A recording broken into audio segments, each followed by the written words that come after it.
my channel.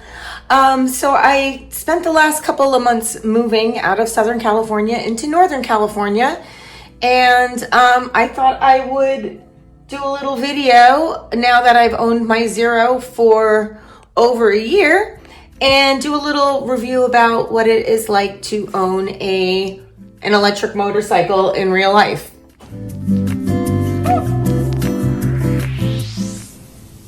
So it took me a little while to get settled into my new place. And it also took me a little while to get out of the parking lot and onto a street, onto public streets when I was learning how to ride. We have 1,418 miles. I have been riding, actually it's been exactly a year since I finally got out of the parking lot and onto a main road. So what is it like to own an electric motorcycle? I'm going to give you the pros and the cons from the perspective of a first-time motorcycle rider, as well as a short rider with a 28-inch inseam. Okay, so what is it like to own an electric motorcycle from the perspective of a first-time motorcycle rider, as well as a short motorcycle rider? I'm going to start with the pros.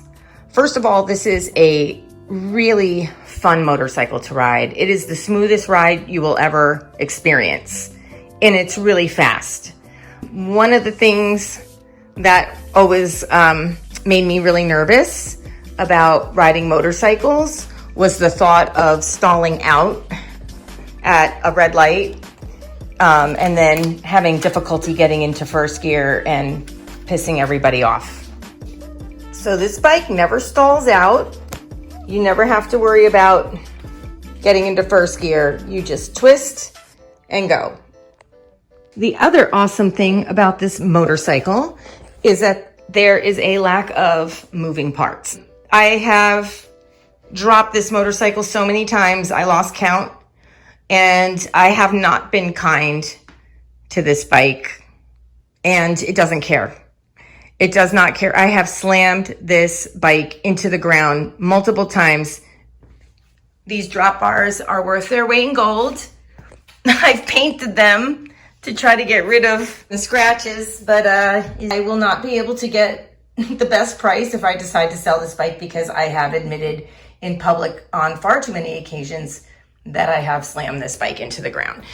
The little roundy thing came off of here, so I just pulled the other one off so it would be even. And I broke one of my foot pegs once, so I took the foot pegs off the back and put them on the front.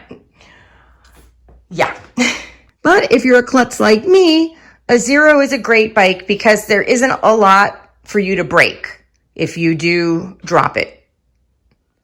And that leads me to the next thing, which is if you're a first-time motorcycle rider and you don't know a lot about mechanics and you don't have, your own mechanic that you can trust, again, there isn't a lot that can go wrong with this bike. You're not going to need to change the oil. You're not going to need to swap out the clutch. The only fluid on this bike is the brake fluid. And that's pretty much the most complicated maintenance on this bike. The other great thing is there is an app that you connect to your bike. You can connect to your bike with Bluetooth and create your own custom modes. I took the torque all the way down to 0% when I was learning. So that's really helpful. Another thing I love about this bike is it's really nimble. It is really good for practicing. You're weaving in and out of cones. It corners really well. So as a beginner, I felt like I really enjoyed learning on this bike. So the best thing about this motorcycle is that you don't have to go to the gas station. I think in the year that I've owned this bike, I have spent maybe $20 at the most on public chargers, because where I was living, there were free chargers. So I was usually able to charge my bike for free. And now that I have an apartment that was built within the last 20 years, because my last apartment was so old, I didn't even have a 3-prong outlet to plug the bike in. But now at least I have this outlet up here. Actually, this wire here is the one that goes into my Zero, but it's fully charged right now, so I unplugged it. So I can plug it in overnight right here. It does take about 5 to 6 hours to charge this way, where if I'm in public and I use this, it only takes about 45 minutes from like 20%, I would say. So the number one thing that everyone wants to know about these bikes is the range. And now we're going to talk about the cons. It's the number one thing people ask, how far does it go? So this is a 7.2 battery. This is the smaller battery. This is the base model. So it gets the least amount of range. On the freeways, only about 50 miles, maybe less if you're going uphill. If you're in the city, it could be up to 100. So I find that I'm averaging 70. Now, the guys that I ride Zeros with, they all have the bigger, more powerful. They have a 14.2 battery, and it's supposed to get double what my bike gets. But the other day, I was posting on Facebook about how I average about 70 miles on this bike. My friends who has a 14.2 SR, and he's supposed to get twice the range as I do, was like, are you kidding me? That's about what I get. So we realized the thing with these batteries are heavy. So the more range you want, the more batteries you need. But then when you put the batteries in the bike gets heavier. And I'm a tiny person. I weigh about 120 pounds, maybe a little more right now. And I'm short, as you can see. I can't get both feet down on this bike. I'm on my absolute tippy toes here. And this was lowered. I had the lower spring put in, the seat shaved down, and I still can't get both feet down. But because I'm light and because I'm small, and because the bike was light, I'm pretty much able to get the same amount of range as the more expensive models. That is a real thing. In the city, it's great because when you're in stop and go traffic, it's the battery is regenerating when you're braking. But I moved to an area in Northern California where it's just empty, open roads, lots of twisty, windy roads. So I'm only getting about 70 miles a charge on this, which is why I am giving in and buying a gas bike. Unfortunately, I can't trade this one in because I still owe money, which is con number 2 is the price. This bike started at $10,000. I added the charge tank, which was another $2,500. I live in California and our sales tax and registration fees are outrageous. So it is an expensive bike and I outgrew it a lot faster than I thought I would as far as the range goes. Like I am ready to go on long trips. I don't live too far from Lake Tahoe and the Sequoias and all these great camping places, and I can't really do that with this bike. It's just not convenient because I would have to find chargers on the way and then you gotta stop. So that is my biggest complaint about this bike. Well, the 2 biggest complaints about this bike were the price and the range. And the range thing I think is going to take care of itself. I mean, if you do plan around it, you can make it work. I've planned around it.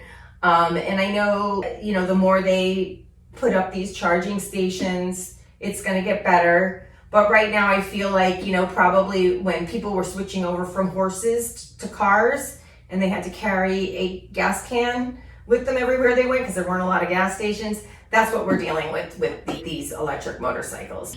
One of the things that people think is a con, but really isn't a con, is that it's quiet. Loud pipes save lives. Everyone likes to say that, but I'll be honest with you. If I'm in the car, my windows are closed, and my music is on, I don't know where anybody's coming from. If I hear a motorcycle, I have no idea where it's coming from. I assume that no one can hear me or see me when I'm riding anyway. And the fact that I'm not being distracted by a loud motor or engine enables me to be able to really listen to everything that's going on around me. So I like the quiet. I find the really loud engine distracting, but to each his own. What is the Zero electric motorcycle best for? I would say this is the best commuter city bike ever. When we were living in Los Angeles, my husband counted 32 traffic lights in a 5-mile stretch along Pacific Coast Highway. When you don't have to grab that clutch all the time, you know, it's nice when you're in traffic. Also, I used to get a lot of range. Like if there was a lot of traffic in the city, I could get over 100 miles out of this bike, a charge, because you're in traffic and it's regenerating. So if you live in a major city like San Francisco or Los Angeles or Manhattan, New York, this is going to be a really great bike for you. It's going to be nice and convenient. You're not going to get carpal tunnel grabbing the clutch all the time. As for a short rider, this was a very challenging bike for me to learn on because the charge tank is another 50 pounds. This was optional. It didn't come with it. It was another $2,500. So I think this bike is about 315 pounds without the charge tank, and then with the charge tank, it's about 350. And then that's a lot of weight up here.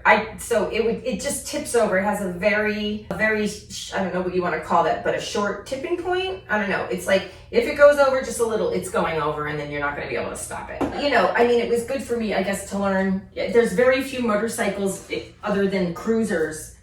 I think I can get my feet down on like a Honda Rebel 300, and I got my feet down on the Suzuki Boulevard S40, but I can't think of any other bikes where I can get both feet down. Most bikes I cannot even get 1 foot down. So that was hard, but it was a good skill to learn. But it is why it took me so long to get out of the parking lot. Well, hopefully I answered your questions about what it is really like to own a Zero. A lot of pros, definitely some real cons. If there are questions that you have about the Zero that I did not answer, I would love to answer them in the comments below. So feel free to ask me any questions about my Zero and enjoy the ride. Also, I wrote a book, so check it out. I put the link in the comments and in the description, and it's available at Amazon and everywhere books are sold. It's called The Zen of Learning to Ride a Motorcycle. And it is how I overcame a lot of fear, anxiety, depression, codependency. And I really feel like for me, motorcycle riding was the cure for that.